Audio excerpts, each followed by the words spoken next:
exploits. Et ce soir, nous allons prendre un sous-thème. Le secrétariat de l'Église nous a envoyé un message.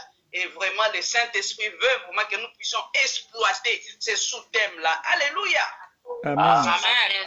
Je lis au nom de Jésus-Christ. Amen. Toute l'assemblée se souleva et poussa des cris, et le peuple pleura pendant la nuit. Tous les Israélites murmurèrent contre Moïse et Aaron, et toute l'assemblée leur dit: si seulement nous étions morts en Égypte ou dans ce désert. Pourquoi l'Éternel nous fait-il aller dans ce pays où nous tomberons par l'épée, où nos femmes et nos petits-enfants deviendront une proie? Ne vaut-il pas mieux pour nous retourner en Égypte?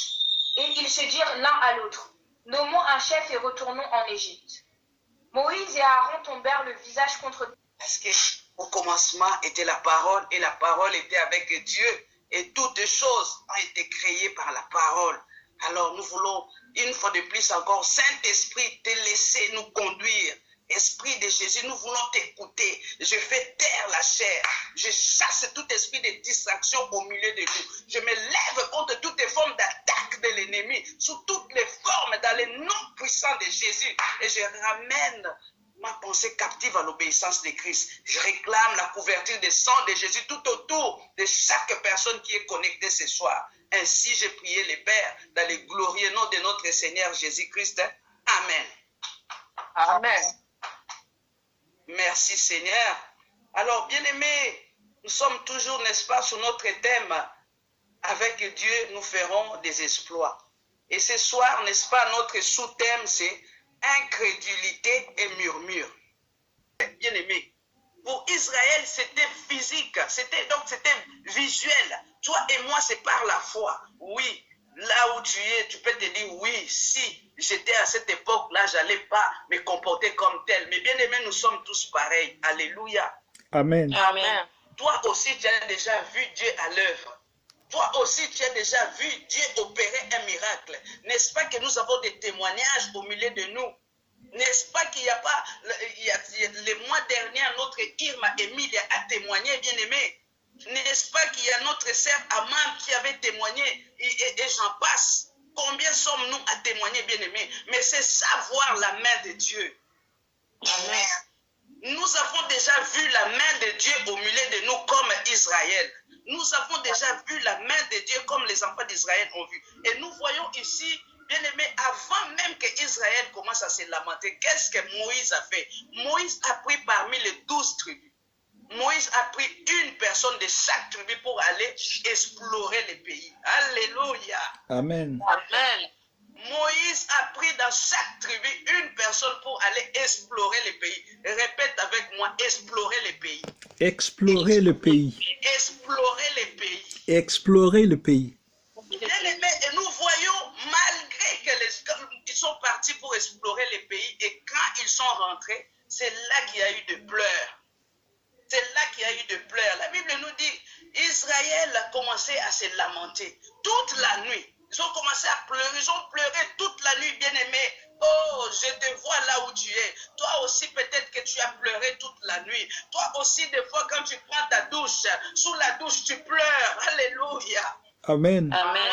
Tu sors le matin pour aller chercher du travail, tu pleures. Parce que toute la nuit, tu as pleuré. Et même en marchant, tu pleures. Pourquoi ma vie d'avant était meilleure. Alléluia. Amen. Amen. Je te dis, je nous parle ce soir de la part du Seigneur. C'est comme Israël, toute la nuit, malgré les promesses qu'ils avaient.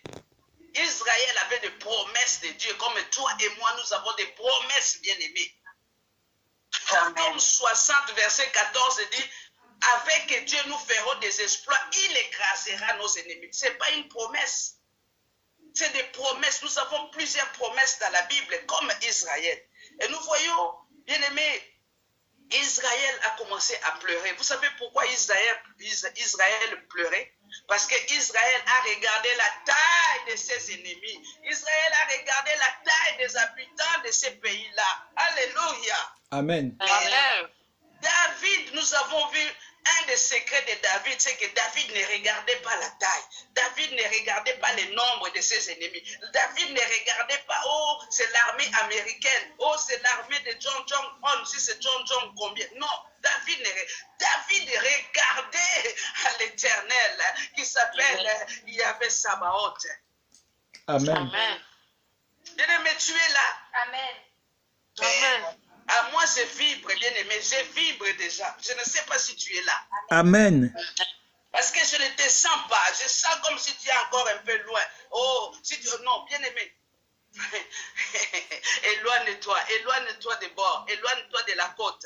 Avance en pleine eau, éloigne-toi là où l'eau est profonde, c'est-à-dire là où tes pensées ne dépendent plus de toi, là où tu ne contrôles plus tes pensées, mais c'est le Saint-Esprit qui contrôle maintenant tes pensées. Alléluia. Amen. Avance en pleine eau, là où l'eau est profonde, là où tu ne prends plus pied, parce que si tu prends pied, c'est-à-dire toi-même tu te maîtrises, tu commences toi-même à réfléchir, non, mais avance là où tu ne prends plus pied. Laisse le Saint-Esprit maintenant commencer à contrôler. Alléluia. Amen. Bien-aimé, David ne regardait pas à la taille de ses ennemis. Et ici, nous voyons pourquoi Israël pleurait. Israël pleurait pourquoi? Parce qu'il regardait la taille de ses ennemis. Et notre sœur ne va pas nous lire Nombre 13, versets 25 à 28. Ils furent de retour de l'exploration du pays au bout de 40 jours. À leur arrivée, ils se rendirent auprès de Moïse, d'Aaron et de toute l'assemblée des Israélites à Kadès dans le désert de Paran. Ils leur firent un rapport ainsi qu'à toute l'assemblée et ils leur montrèrent les fruits du pays. Voici ce qu'ils racontèrent à Moïse. Nous sommes allés dans le pays où tu nous as envoyés. C'est vraiment un pays où coule le lait et le miel et en voici les fruits. Mais le peuple qui habite ce pays est puissant. Les villes sont fortifiées, très grandes. Nous y avons vu des descendants d'Anak. Les Amalécites habitent la région du sud. Verset 28. Amen. Amen. Amen. Vous avez suivi la lecture, bien-aimé. Tu as ta Bible, je ne sais pas si tu as lu. Vous voyez ce que les enfants d'Israël ont dit. Nous avons vu un pays. Le pays, franchement, le séjour est bon. Il y a de bonnes choses. Mais il y a un mais, bien-aimé. C'est comme toi et moi. Voilà pourquoi je nous ai fait répéter, explorer. Moïse a envoyé 12 personnes de chaque tribu pour aller explorer. C'est toi et moi, nous aussi. Dieu nous envoie explorer. Explorer quoi? Sa parole. Alléluia. Amen. Tu as la parole de Dieu. Il faut explorer la parole de Dieu. Les enfants d'Israël ont exploré. Toi aussi, tu explores. Mais à chaque fois, tu dis, il y a un mais.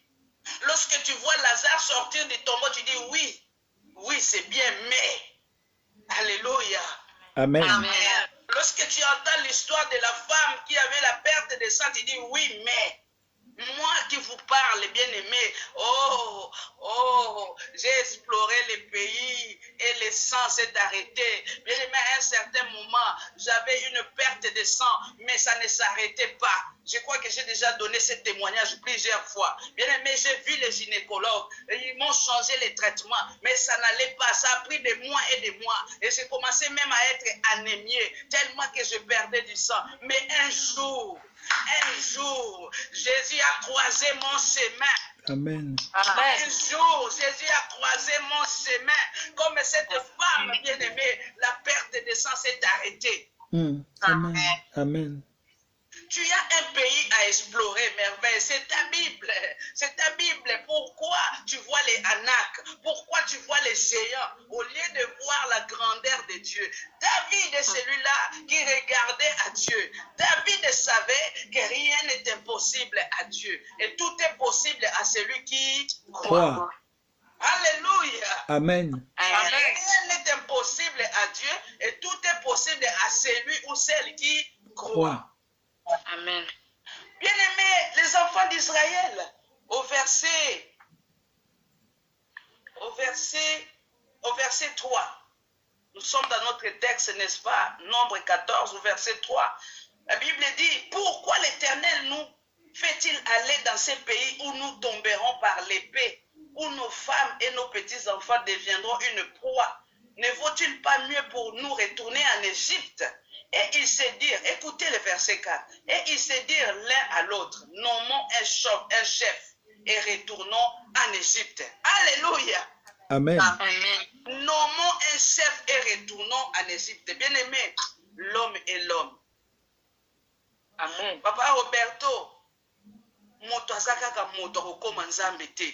Amen. C'est-à-dire, ils ont oublié, bien-aimé, ils ont oublié que pour sortir, c'est-à-dire, ils payaient, ils étaient en servitude. Ils ont tout oublié, maintenant ils veulent retourner en Égypte. Bien-aimé, c'est comme toi et moi. Nous sommes sortis de la sorcellerie. Nous avons quitté tout ce qui est la magie. Nous avons quitté les fétiches. Mais pourquoi tu es tenté d'aller consulter un marabout? Alléluia. Amen. Amen. À chaque fois que tu es tenté d'aller consulter un marabout, sache que c'est le retour en Égypte. À chaque fois que tu es tenté de dire oui, ce n'est pas mauvais, de toutes les façons, je veux seulement qu'on me dise mon avenir. C'est le retour en Égypte. Alléluia. Amen. Le verset 4 dit, choisissons un chef et retournons en Égypte. Donc, ça dit, ils voulaient tout simplement se rebeller à ce que Dieu avait prévu pour eux. Combien sommes-nous à nous rebeller? Combien sommes-nous à nous rebeller? Bien-aimé, tel que tu es, tel que je suis, la Bible dit dans Jérémie 29, verset 11, je connais les projets que j'ai formés sur toi. Dieu connaît les projets qu'il a formés sur toi et moi. Bien-aimé, lorsque notre papa Roberto donne son témoignage, qu'il est resté 8 ans séparé de sa femme, vous croyez que c'est petite affaire? Ce n'est pas mince affaire, bien-aimé. Mais Dieu qui a formé un projet sur lui, n'est-ce pas que ce projet s'est concrétisé? Dieu savait qu'il fallait qu'il vienne rejoindre sa femme, ou bien?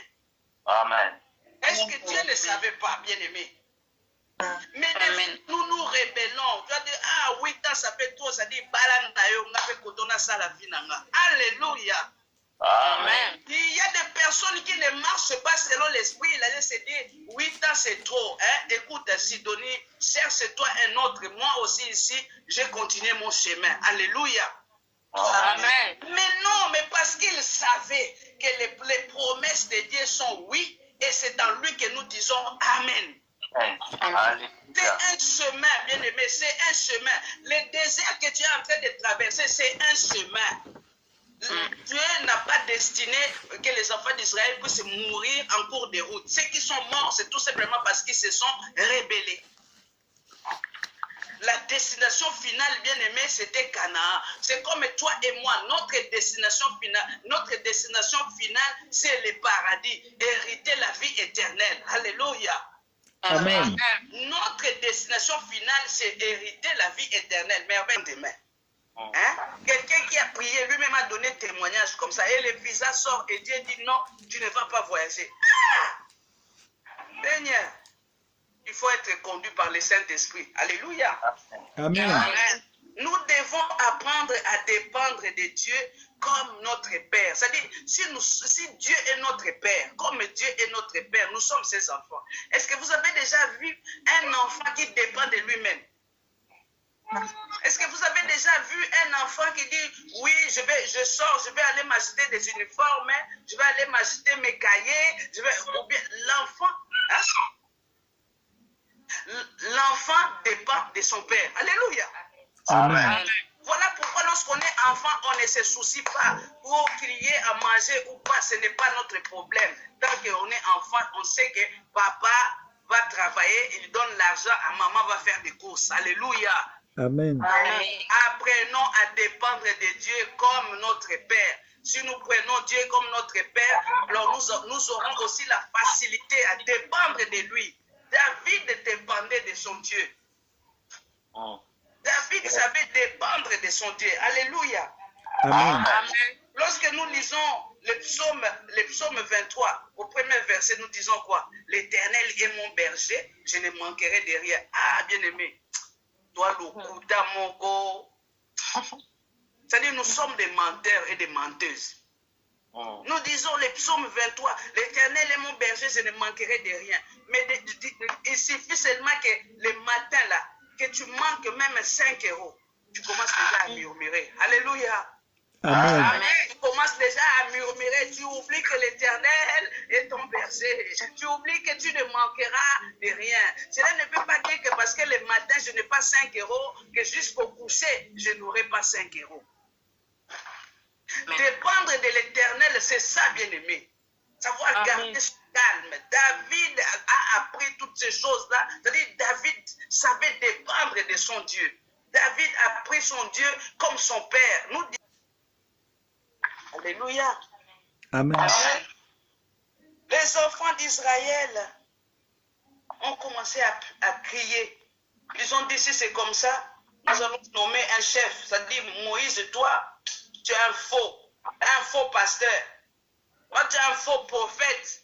Tu nous as amenés ici avec ton histoire de Dieu. Mais ils ont oublié qu'ils ont vu la mer Rouge. Dieu a créé une autoroute d'art. C'est-à-dire instantanée comme ça. La mer Rouge s'est ouverte. À un certain moment, ils avaient soif. Dieu a dit, parle au rocher. L'eau est sortie. Alléluia. Amen. Mais ils ont oublié toutes ces choses-là. Ils sont sortis, n'est-ce pas, avec des richesses. Ils sont sortis avec, mais ils ont oublié, ils ont dit non, nous allons retourner là-bas. Ils ont oublié la servitude. Bien aimé, pour cela, nous allons voir que Dieu a répondu à leur cri. Dieu exauce. Vraiment, ce soir, je vais nous dire, gloire, tu m'écoutes, gloire, tu me suis, sache que Dieu exauce la prière. Dieu entend nos cris et Dieu exauce. Amen. Mais le problème, lorsque Dieu nous exauce, nous commençons nous-mêmes à douter. Parce que Dieu nous fait passer sur un chemin, comment? Dieu nous fait marcher, nous fait passer plutôt par les déserts. Voilà. Papa Roberto est passé par plusieurs déserts. Alléluia. Amen. Toi et moi, pour Papa Roberto, ça c'était son désert. Mais toi, je ne sais pas quel est ton désert. Qu'est-ce que tu es en train de vivre en ces moments? Mais cela ne veut pas dire que Dieu ne te prend pas en charge, que Dieu n'a pas entendu ta prière. Dieu exauce la prière, mais des fois, ce que nous faisons, bien aimés, nous bafouons la grâce de Dieu. Nous bafouons la grâce de Dieu. C'est-à-dire, lorsque Dieu, nous bafouons. Alors ce matin, quand je partageais la parole avec ma fille, je disais, tu vois, quelque chose, si tu as souffert pour avoir cette chose-là, non, tu ne vas pas les négliger. Alléluia. Amen. Tu vas prendre soin de cette chose-là. Donc ça sera comme un bien précieux. Ça sera tu vas commencer à choyer. Mais quelque chose dont tu n'as pas souffert. Vous voyez pourquoi les enfants de, comme on dit chez nous, les enfants de les héritiers. Vous voyez comment des fois ils vivent leur vie comme ça. Quand je regarde Paris Hilton par exemple. C'est-à-dire, elle n'a pas souffert dans la vie. Elle est née, tout était là. C'est-à-dire, elle n'a pas souffert, bien aimé. Toi et moi, les 35 heures que nous faisons là, même si tu passes par intérim, l'intérim, quand tu rentres le soir, tu es fatigué. Et à la fin du mois, je crois que tu ne vas pas claquer ton argent comme ça. Alléluia. Amen. Tu vas faire des calculs. Tu sais que non, avec 500 €, je vais aller mollo. Je vais acheter ça à 5 €. Tu ne vas pas te permettre d'acheter des trucs à 100 €, des trucs qui dépassent même ce que tu as. Alléluia. Amen. Parce que tu as souffert pour avoir cette chose-là. Et moi, je crois, nous avons tellement souffert pour avoir la salle, que quand nous aurons notre salle, tu vas protéger cette salle. Tu n'aimeras pas qu'on soit en impayé. Alléluia. Amen. Ah, que le Seigneur bénisse Papa Roberto, que le Seigneur bénisse Ingrid qui a mis un cœur. Alléluia. Amen. Amen. Parce qu'on a tellement souffert que tu vas aimer, que tu vas protéger, que tu vas commencer à choyer cette salle. Alléluia. Amen. Ils ont oublié que c'était la réponse de Dieu à leur cri. Mais avec, tu vas nous lire Actes des Apôtres, chapitre 34. Nous prenons Actes des Apôtres, chapitre 7, verset 34. Actes des Apôtres 7, 34. J'ai vu la souffrance de mon peuple qui est en Égypte. J'ai entendu ses gémissements et je suis descendu pour le délivrer. Amen. Amen. Amen. J'ai vu et j'ai entendu entendu les cris que leur faisait leur oppresseur. Il y a aussi dans Exode 3, verset 7. J'ai vu et j'ai entendu les cris que le faisaient subir leur oppresseur, c'est-à-dire les Égyptiens. Voilà pourquoi maintenant, moi, Dieu, je descends pour exaucer. Mais combien sommes-nous lorsque Dieu nous exauce? Soit que nous oublions, soit que nous disons non, moi, ce n'était pas ça que je voulais. Alléluia. Amen. Non, moi, je croyais que ça allait être comme ça. Vous connaissez l'histoire de Naaman. Dieu l'a visité. Non, moi, je croyais que les prophètes allaient sortir, les prophètes allaient faire des courbettes devant moi. Maintenant, on m'envoie. Nous sommes comme des Naaman des fois. Et le verset 5, je cours après le temps parce que j'aimerais vraiment qu'on prenne un temps dans la prière après cette exhortation. Le verset 5, nous voyons que Moïse et Aaron se sont mis à intercéder. Moïse et Aaron ont commencé à prier, bien aimé. La Bible dit Moïse et Aaron tombèrent sur leur visage en présence de toute l'assemblée réunie des enfants d'Israël. Moïse et Aaron ont commencé à intercéder. Moïse et Aaron ont commencé à prier. Bien aimé, il faut avoir l'attitude de Moïse et Aaron. Il ne faut pas être influençable, bien aimé. Il ne faut pas être influençable par des mauvaises personnes. Une mauvaise compagnie corrompt les bonnes mœurs. Et le verset 6 nous dit, et parmi ceux qui avaient exploré le pays, Josué fils de Nun et Caleb fils de Jephuné déchirèrent leurs vêtements et parlèrent ainsi à toute la cité des enfants d'Israël. Oh, que le Seigneur élève de Josué et de Caleb au milieu de nous. Amen. Amen. Que l'Éternel élève de Josué et de Caleb au milieu de nous. Amen. Il y ait de Caleb et de Josué. Bien aimé, Josué et Caleb ont confirmé que le pays était bon. Et ils ont dit, nous, en tout cas, nous réitérons notre confiance en Dieu. C'est Dieu-là qui est venu nous chercher en Égypte. Non, nous croyons en lui. Alléluia. Amen. Amen. À ce soir, renouvelle ta confiance en Dieu. Réitère ta confiance. Dis Seigneur, je renouvelle ma confiance. Oui, que le Seigneur te bénisse. Andy qui dit je suis Josué. Sois béni, Andy. Alléluia. Amen. C'est-à-dire, renouvelle ta confiance. Si tu avais perdu ta confiance en Dieu, ce soir, renouvelle ta confiance en Dieu.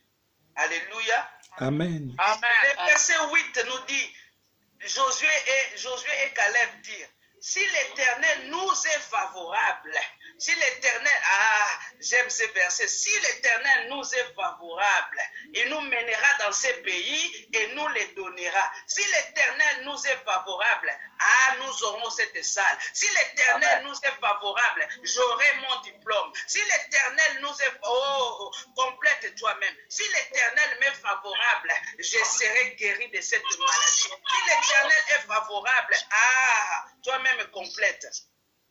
Bien aimé, si l'Éternel nous est favorable, c'est un pays où coule le lait et le miel. C'est la promesse que Dieu leur a faite. Lorsque Dieu est venu les chercher en Égypte, il a dit, je vous donnerai le pays où coule le lait et le miel. Bien aimé, quelle est cette promesse que Dieu t'a donnée?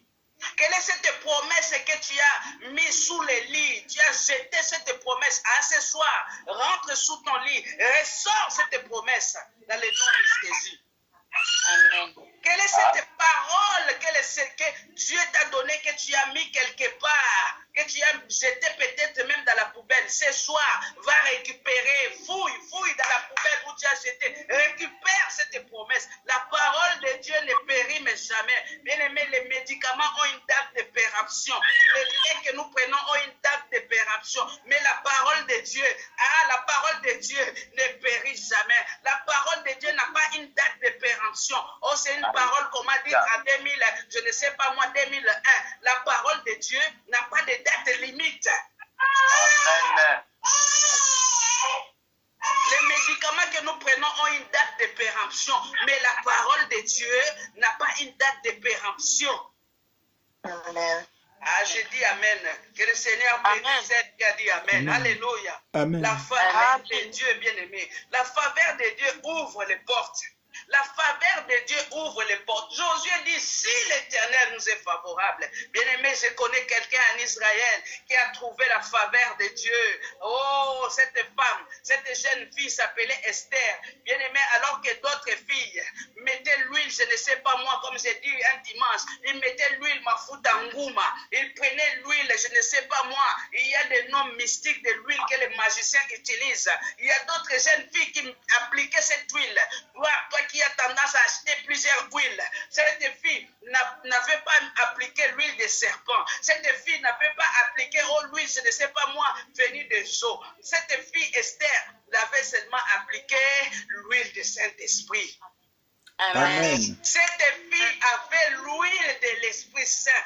Voilà pourquoi elle a détrôné Vachi. Cette fille qui utilisait l'onction de Dieu, elle a détrôné. Parmi je ne sais pas combien de filles, c'est elle qui utilisait le lait de beauté qui venait du ciel. Elle n'utilisait pas Makari. Elle n'a pas cherché l'huile de serpent. Elle n'a pas cherché l'huile de ceci. Non, l'huile de l'Esprit de Dieu. Alléluia. Amen.